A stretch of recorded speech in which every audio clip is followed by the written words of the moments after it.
Oh, what? I can't do any building. Yeah. Nitro Creeper? Oh. Yes, we are. Oh, that's a good hit. Okay. It would look better if it's too wide. You prick. God will smite you. Don't trust the bishops. You have a very different style of building. Didn't copy this off Google or anything. Oh my god, I got a paper. No, oh my god. Oh, you penis. Hello, and welcome to an update episode, basically.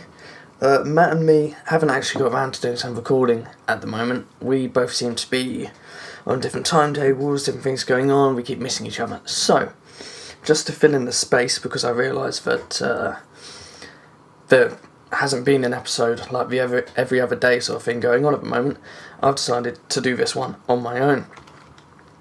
And I also realised that I'm probably not going to recognise how many things have changed, because I've forgotten since last episode. So, without further ado, if we go in here, it's not out of sync for the audio, it's just I'm slow saying where I'm going. You can see that this has changed. Everything has been removed. It's been moved to the factory buildings, the brick ones, all the way at the back. And that's my replying to Matt, because he put a sign up there, because he did it while I was offline, and he said, I don't know how to break these. I don't think he understands anything that doesn't, or hasn't got anything to do with aesthetics, so he's a bit slow in that department. So, this has all been moved. The XP tank has got a little bit longer, just so much XP going on, and if we walk outside, you can't see much changes from here, other than the sewer hole has been filled over by Matt. The creosote oven has also gone, that's been moved to a building in the distance. And yeah, we're going to need to start walking over here to see some noticeable changes. There's the dock. Let's have some bread while I'm here. The stupid hedge maze, which I think was in the last episode, has gone. Thank Christ, my God, what was he thinking? And if we walk into the library / what is now the museum, you can see that Matt has put an interior in here, along with some paintings, which actually look pretty cool. So I think we decided, after much arguing, as in 2 sentences sent via the text box, that the museum is on the bottom and the library on the top. Now, my argument, if I'd bothered to get into one, would have been to have the library on the bottom so that you can have portals and stuff for Mistcraft in the basement or something along those lines. But then I realised, if you can have a museum, blimey, is that going to be a hell of a lot of stuff. So that might need a basement anyway. So that's the reasoning behind that. It's looking pretty good. Almost looks like that should be a second floor, but that's actually just the roof. Looks a little bit more impressive on the outside than it did. And yeah, I reckon once it's filled up, it's going to look even better. And this pedestal is where the dragon egg will eventually go. So we keep on moving, and you can see, I just realised I hadn't even shown this. If we go to the left here first, this is what is now the train station. One of only a few buildings built by me. I built the dock, this one, another one along there, and obviously the tower at the back. So if we go into here and walk up, you've got a nice glass ceiling, and those 2, what do you call them, empty spaces will be where the tracks will lead. There's one on either side, because obviously one person, well, it's not one for each of us, it's one for going there, one for coming back. Because otherwise, if 2 of us go on at the same time, we're probably going to smack into each other and blow up if I use high-speed rails. So this is all nicely built. Portal just goes up to the top of the tower room. And that's using the portal framework, not the portal gun that I lost. Oh, I hear noises in the background. So, moving up here, there's this building. I don't even know what that is. It's probably going to be a smelter in there, judging by the style. This building here, again, not really sure what it is. He just builds so much. Look at this. looks like a street. I love it. If I stand all the way up here, look how good that looks. That's awesome. So yeah, he's filled in these buildings as well. And if we move over here, I realise I've missed a load of crap. If we move over here, you can see we've moved, or Matt's moved all the chests into the factory building and labelled it accordingly. So that's pretty boring. If we head out again, we've now got a new place here, unfinished. So far you can see he's putting to use for twilight bricks, I think just for the sake of getting up to the top, because at the moment it looks totally stupid. But yeah, he's put coke ovens on here, he's remembered to give enough space around it for piping, so that's all good, we can automate that later on. If we keep on heading over here, back the way we came, I blew up a creeper here, so that's why those are missing. I can't be bothered to make my own. Have you noticed the inflections that I keep doing? Every time I want to make my own, it goes up. Like I'm asking a question. That's alright. This is what's going to be the space centre. At the moment, I'm not quite sure on it. I think I might have to do something bridging these two buildings. This one isn't complete yet, but it's going to be a mirror of that one basically, other than the windows. Might have something bridging across at the same height as that section there, so it actually ends up being almost like a tunnel-ish. Not quite sure. It's quite difficult to build a space station when you have, well, on the Earth, when you have no idea like what one should look like. Because when you just type in stuff like NASA, they literally have a launch pad and that's it. And a big rectangular building. So I didn't want to do that, so I just started building. Here we are at the basement of the place. Nice open window, panoramic. And this is where the two rockets will go. One for me, one for Matt. Doesn't really matter which side it goes. It's going to have fuel pumped in from the factory buildings in the distance, under the floor, and the fueling thing's probably going to be on either side. And that's going to be set up to be nice and automatic, with a nice green patch in the middle. If we head up to the roof, see I've got this nice open area, tower in the distance, and this is where the shuttles are going to come out of, and I think it looks pretty good. I don't think much more has changed other than that. Again, it's just an update episode. I won't do any building of such because I take forever to build. But yeah, so far so good. Like I said, I think something might need to bridge across. It needs to look more techy, because at the moment, and what I had beforehand was I had brick wall going all the way around. Didn't work, it made it look like a fortress, absolute rubbish. So replace that with hedges, sort of softens the hedges a bit. And see, you've got an abundance of pine trees currently growing, and that's because we keep running out of charcoal, because we keep having to use it for building materials. We should have automated this to begin with. We shouldn't have gone into building straight away, but that's how it goes. It's not like we haven't enjoyed it. It would have just been a hell of a lot easier to have a tree farm doing this. Yeah, I don't know if I mentioned, but these cobblestone bricks going around my tower are going to be, well, it's like the boundary for some trees that I want to have in, because I'd like to sort of hide it behind them, but I'm going to have to find some decent trees, and hopefully the tree breeding will find some quite cool ones, maybe like dark, evil sort of style, and that could look quite good. So I want it having wrapping around so only the top sort of shows.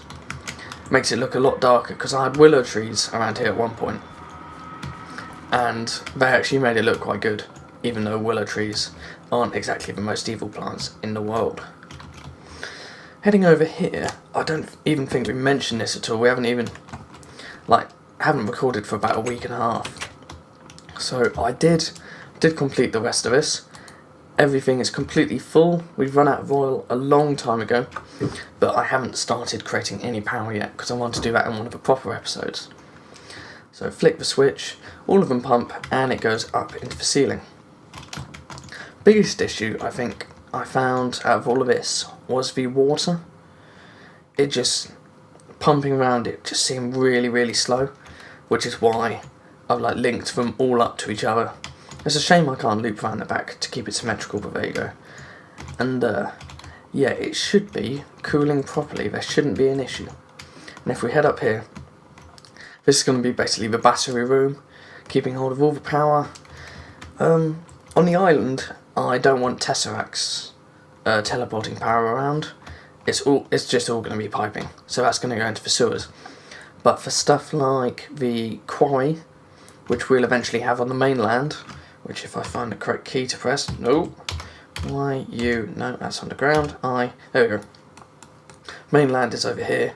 Ignore that section, that's not actually part of the world, it's just an old save. So mainland, probably have a quarry set up over there, and the train station will have a track going underneath the water, probably with some clear glass as a tunnel, going all the way over here and connecting up. So that could look quite good. I assume those just are coloured trees, because they look a bit weird. Pardon me. So, in that circumstance, I'll probably be using Tesseracts unless I can automate a train to take power across and go back again, because I mean that would be quite cool, but I'm not sure if it could keep up with the energy usage. So, we'll see what happens with that. I might have to use separate rails, and it's going to get complicated and material costly very quickly. But I'm not bothered, I enjoy it. And I think we plan to keep this island for a very long time. And hopefully it should be quite easy to update when the pack updates. And even if the machinery and stuff breaks, I'm happy to do it again. Not an issue. So, that's about it. Not much more I can talk about, to be honest. It's looking pretty good. The whole place is filling up incredibly well. This is the centre of the island that I mentioned a long time ago. It's keeping the whole place chunk loaded. I'll probably make this a little bit more impressive than this so far, but what can you do? I keep mentioning I love the streets. Just look at that view. It's so cool. But what we need is street lamps. Torches on the ground don't look great. And a bone to pick with Matt is he builds these places and forgets to put torches in. So I guarantee if we enter here and I press F7 and I go up to the top, I might have lit it up for him. No? Okay. And find another one. FPS is lagging out because of it. Doesn't matter. Let's find one. Because I keep having zombies and skeletons drop onto me and it's a pain. Actually, he hasn't done too badly. Go up on the roof. Or second floor. Damn it. I can't mock him. Except skeletons and stuff could spawn up there. Enough headroom. The interiors are quite nice. We're just not really sure what to fill them with yet. I'll probably be putting an electrical pipe and wire to every single one and have a set of machines maybe in each one, just for convenience. If you're running somewhere and you need to smelt something, just go in and use that there and make sure you can fill it up. I'll show you the map as well, seeing as we're here. Look at that. That has dramatically changed. So you've got the space station up there, brightness is changing, space station up there, two buildings that are symmetrical either side, train station here, dock there, obviously museum, sort of villager buildings. I think we're going to try and get villagers to be spawning and walking around here. Beekeeping place, I'm not sure if I mentioned that. We head back over there, I'll talk over it a little bit.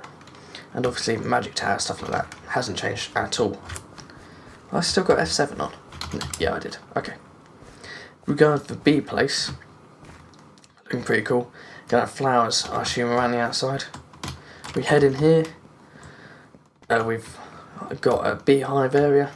Going to be automated, all that sort of stuff. Inside here is probably going to be storage of both bees and their produce. Upstairs, I've no idea what he's intending to do. Seems to be a huge amount of room for bees. And the majority of them need to see daylight, so that's only this area. In fact, it's only from this block that way and that way. So it's a tiny space. I think he's made a mistake. But then I would also comment that we want an area to put trees on so that they can start breeding together. So I don't know what he's planning to do. Oh no. Ah. But yeah, that's been the update. That's been the tour of the island. I think next episode, these missed again. These huts will be set on fire. Since everything is removed, apart from machines, I'll do that soon. I'll probably set fire to the farm. Just get rid of all of it. All my hard work gone to waste. But that's just progress, isn't it? So, set on fire, removed, and something else built there to look just as good as the rest of the place. So, until next time, this has been the Harvey Gaming server. If you look at the first episode compared to this one, my god, has it changed. It's absolutely incredible. And while I'm here, mentioning the first episode and stuff, I realised that the audio was very poor in terms of volume and levels. So in the last few episodes, I've been going over compression. I think a little bit of EQs happened to get rid of some laptop noise. I've put a limiter on so that the volume is louder, but as loud as it can be without clipping majority of the time. I try and balance mine and Matt's audio a lot better now. And what else have I done? There's something on it. Noise gate, that has worked really well. So, whereas normally you would hear Matt's fan all the bloody time, that's now gone. So, this episode should be good volume, it should be acceptable like everything else, and every episode afterwards should be exactly the same audio quality, which is good. I'm pleased about that because some of the episodes are just a pain, like undersyncing stuff, all that sort of thing. So, this has been me, on my own, on the server, watching mobs spawn because Matt has neglected to light up the place, and I will see you in the next episode. Goodbye.